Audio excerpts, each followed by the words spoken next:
Kakasi FM News.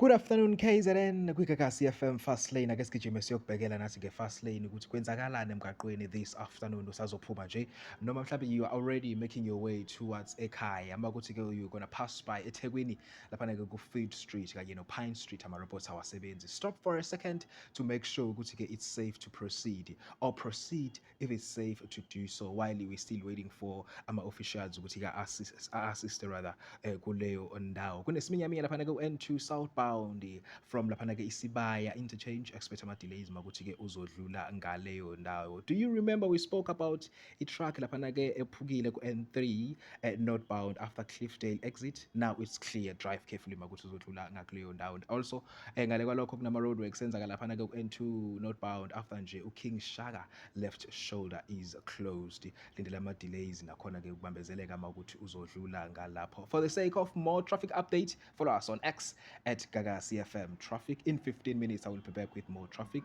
Gagasi FM Traffic as and when it happens.